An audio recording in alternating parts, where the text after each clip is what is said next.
Greetings. This is all about the solar plexus this time.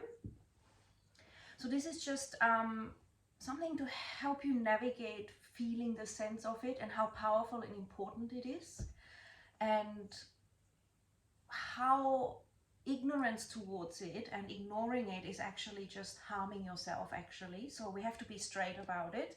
So you can be as grounded as you like, and the grounding is essential. You can even be flowing with your emotions really well, like we have talked about previously. But now we're coming into the solar plexus, and I happen to accidentally be wearing the perfect top because it's like the solar plexus is open. It's usually seen as your inner sun, your inner fire, your inner capacity to alchemize life, trusting your gut. And in class and in sessions, we're going to navigate into that. We're going to sense what's happening. We're going to use breathing techniques, the belly breath, yes, breath of fire. And we're going to also do that with intention to activate and also to dissolve or let things come to the surface that we're holding unconsciously, because this solar plexus area is very much around your unconscious mind. Now, from my awareness, most of what we do is actually unconscious, even though we think it's conscious. Most of our choices and preferences have been programmed long ago, and we're just enacting them, seeing them as our identity. So at the solar plexus, it's really very, very deep in the sense that it's about your empowerment of who you are. It's about navigating your ego in a way where you honor it, but also know its place. There is a huge contemplation there, but it's also about reinventing yourself, finding out who you are and who you want to be from that personal power, because we've been programmed since birth. We've been programmed from society. We've been programmed in every way imaginable. We literally are very programmable, amazing human being, and the beauty is that we can program ourselves. So when we realize this, it's incredible, it's fun. It can be hard because ego deaths are painful. I've gone through many of those, and they can be very subtle or very complex. For example, when I realized that it was better to just be friends with my husband, my ex-husband, and to divorce eventually or to separate, that was initially a huge ego death, besides gradually realizing, this relationship isn't going where I thought it would go, and what will I do with this? We still care, but it's more of a friendship now. And then the ego that was about, oh, my marriage will last forever and this is it, and I'm never going to be one of those statistics. I'm going to keep the family one unit, because that was truly incredibly important, and actually something I assumed I would always be forever with that one person at that time. That was never a question in my mind or even an idea. So that part of my ego structure had to die. This is just one example. There are many structures like that. So we have to be able to see where is our ego construct serving us and where not, and where do we want to commit to ourselves. So some people commit to things that don't even matter to them. They are just an idea that they feel gives them empowerment through society, for example. But your true flair, your creativity and your true flair enabled by your solar plexus is incredible, and that's where you can embrace your uniqueness. You can feel okay to be powerful, but also because your sacral is activated, you also have the creativity there. And because your base is activated, you also feel stable to own it, to be able to be in it and not to be afraid if people around you disapprove. So this is where we're really dropping that sense of, fear, not good enough, being powerful isn't cool, especially as a woman. But actually it is important and powerful to embrace that, to know that everyone is powerful. That's the beauty. When you embrace your own, you realize every being has power and needs to be in touch, if possible, with that to flourish in their own way, in their own timing. How amazing is that? So how do you navigate through challenges? Do you recognize where are my priorities? What is it that is actually important for my expression of life from this place? Do you realize that you can choose a deeper commitment with yourself and let people know, and that you also honor their commitment to themselves? Because it is always a two-way street. If you truly commit to yourself and you want to own it, you know, and that includes your actions, because this is around action and choice, then you will also be able to say to someone else who might be very codependent or who wants you to help them all the time, hey, you know, I really think you're going to get more out of it if you conquer that. I think you've got that. And if you stay committed to yourself and if you stay in awareness, they will actually grow from that, telling them that. They will not feel that they need external support to feel powerful or give their power away to get where they want to get to. And this really links into manipulation. If someone feels really disempowered, they become very manipulative, right? So women that have felt disempowered might use their sexuality, or might use their, nurturing that they give or that they withdraw, or even communicating in certain ways, or staying committed to a relationship and using it as a power game. It's really, really deep. Now, hormonally, it's related to your pancreas, and it's related to liver, digestion, and it's often linked with great fatigue when this center isn't activated. So there's a lot more than that. There is the whole higher dimension of how you alchemize life, because life is really a creative alchemization. And here we have the fire which can transmute things, burn up things and create something completely new. How incredible is it? How incredible is that you can realize that fear doesn't have to rule you, but you can create out of everything.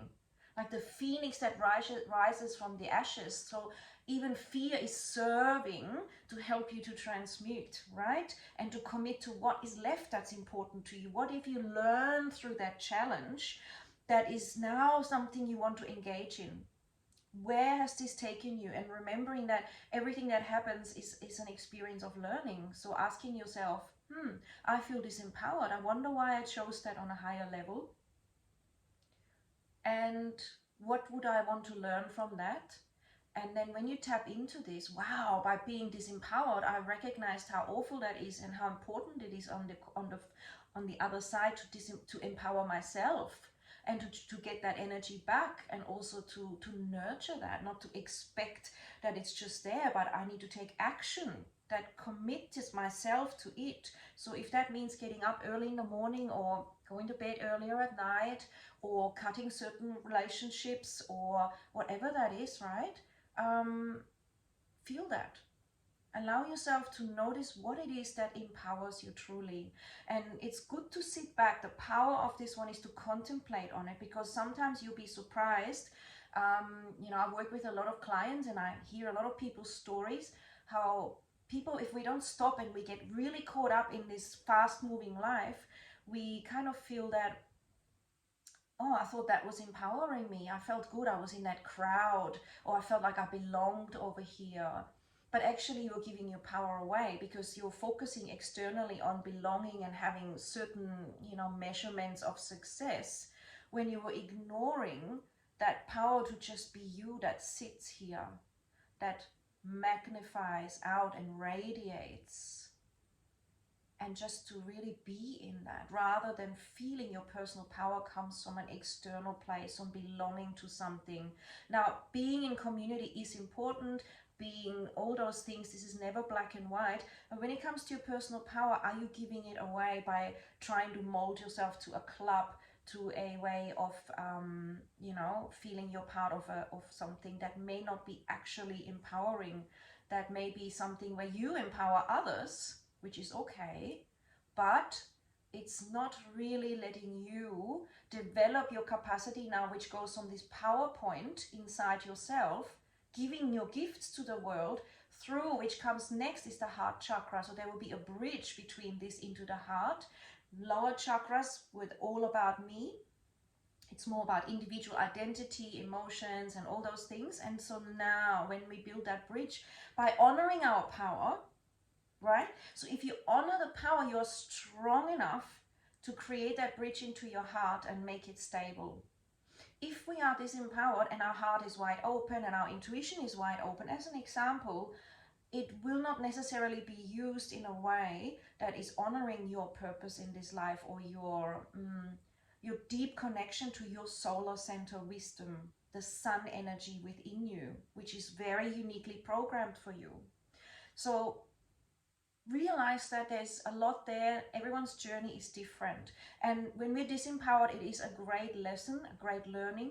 When we're very selfish, or the opposite, always giving and never thinking about ourselves, it has its place. It is part of an experience in duality when we are in 3-dimension, to go, does this really work for me? Is this really how I serve the best? Is this really how I feel the best?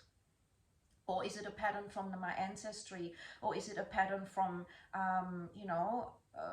what else could it be? From the ancestry, but also from societal programming of a certain type, cultural perhaps, or, the era that we're in. And even if we were all to be suddenly empowered, knowing that even that has its ease and grace, because being over empowered is also going to be causing an issue with being too dominant, being overconfident, and under empowered is always questioning yourself, right? So it's navigating that ego, reinventing it, and really using, in my opinion, the yogic technique or the creative activities that you're guided towards.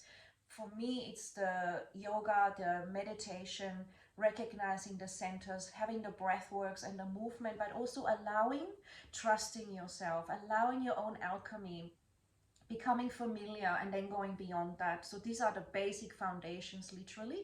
After that, it just keeps getting more finer in frequency, and then goes even deeper beyond that, which is super beautiful. You are so rich. You have such a richness inside you, and I always feel such gratitude for this incredible creation by the universe, by God, that we are one with, like a perfect fractal that is uniquely vibrating and expressing.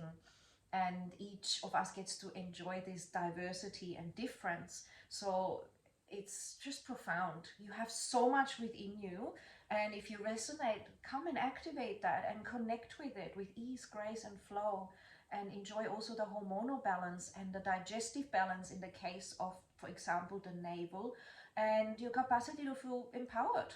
People will be attracted to that and want to also offer their empowerment, and then you can create a collaboration from an empowered place that empowers more people to be who they are, to be unique, to recognize what's important, instead of suffering and feeling that, oh well, my life is just meaningless, and what I feel and what's important doesn't matter. So at this center we also have our fears, and they project forward.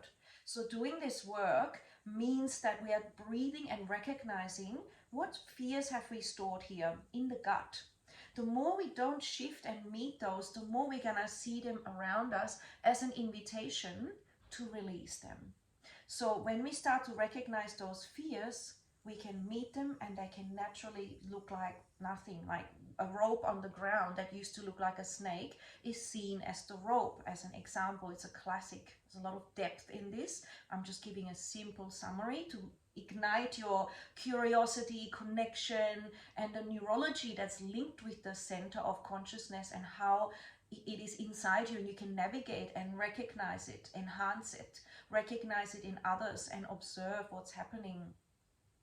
So I could go on and on and on, but again, notice what feels right for you. Notice this is also linked with, extremism, blind desire, disconnected from everything, when it's just this huge open solar energy, disconnected from the heart, from earthliness, and it will just burn out. That fire can burn you out. And so you want to navigate how that works for you in the most elegant way, unless you want to experience that explosion. Then that's your journey, and you will learn from that and maybe teach others about it. So everything is amazing. So I hope you enjoy that. I wonder how you feel. Let me know, and see you next time. Ciao for now.